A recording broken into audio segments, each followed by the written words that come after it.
Okay, so I thought I'd demonstrate just kind of what the difference is when using an electric eraser with different pencils. And so I made some swatches here. First, swatches of Derwent's graphite pencil. I forget which one I used. Another is Derwent's inktense water soluble pencil. And then this is CarbOthello Stabilo pastel pencil. And then down here is Color Block's watercolor pencil. And then a swatch of Pandafly's charcoal pencil. Okay, so I've got my swatches here, and I've got my electric eraser, which looks like this, and it works by operating a button. It is basically, it came with a little USB cord. I'm like, where did I put that? I don't know. And two different size of eraser tips, really thin ones and really wider ones. And so just to give a sense of how it works on different kinds of pencils, I'm going to put that in there, and you just press the button. So first we'll see what it looks like on this Derwent graphite here, and just make a few little lines. And there you can see that. Then I just want to clear that off and shake off any debris. And then this is on the inktense pencils, and the line's maybe not as clean as it is with the graphite, even on the inktense.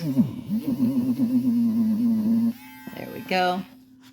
But it works. And then I'm going to leave change the end so it's clean. Just turn it around here before we try it on the charcoal. And the charcoal's a little bit rougher because the particles are a bit thicker. Let me just dust that off, so, but then you can go over it. Anyways, so there's that. And then just kind of running it there to get off any charcoal left on the tip, so it doesn't drop color on the other one. And now I'm going to try it with the pastel. Okay, and then with the watercolor over here.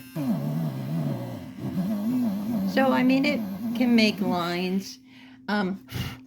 As you can just kind of see, I mean, the graphite makes the cleanest, whitest lines, But the other thing is that I'm going to go apply a little bit of water using a water pen brush to the inktense, because it is water activated, to see, what really holds up. And you can see, those lines that I made, right there, you can see like the lighter areas when you apply water to it.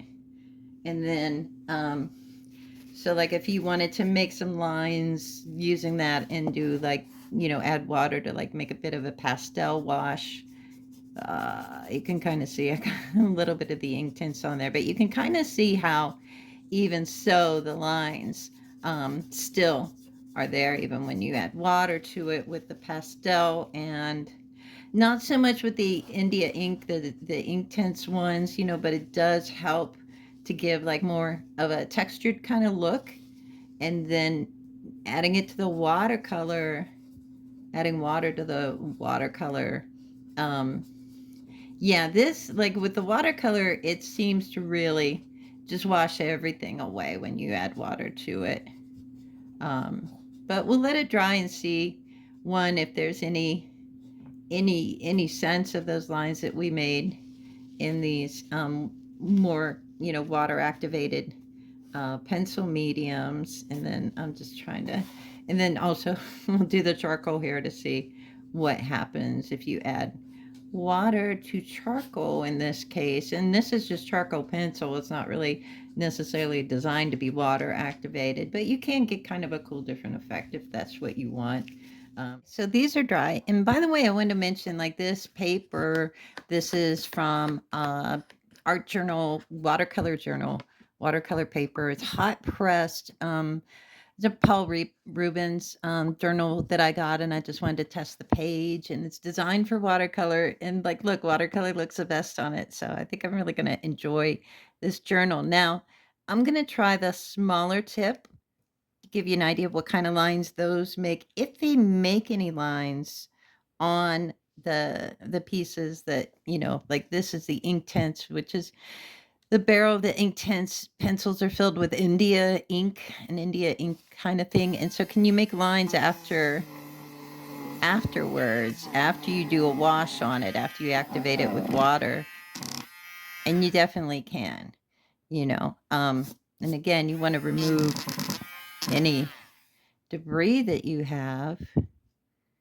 And you have to be careful with these of the thin ones. And then I switched it to the thicker one too to make more lines on the inktense ones. So even after you activate it with water, then you can go back and still erase. But again, it's not as white as the Derwent graphite, or any graphite pencils. The lines you make with an electric eraser seem to be cleaner.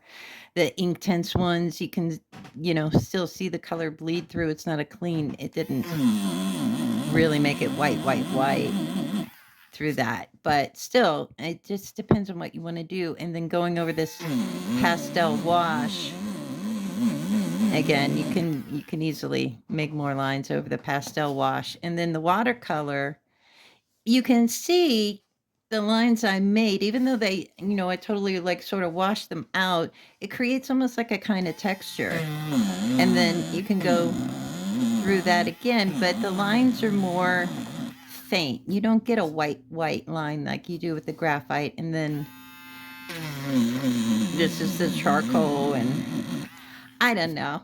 With the charcoal, it's just a little bit, I don't know. I guess it really just depends on what you want to do, but there you go. So there you can see kind of the difference on using an electric eraser on these different pencil mediums. Again, we tried the Derwent graphite pencils, the Derwent inktense pencils filled with India ink, Stabilo, CarbOthello, Stabilo's pastel pencil, Color Block's watercolor pencil, and then Pandafly's charcoal pencil, which, didn't really do anything. But anyways, so I hope this was helpful.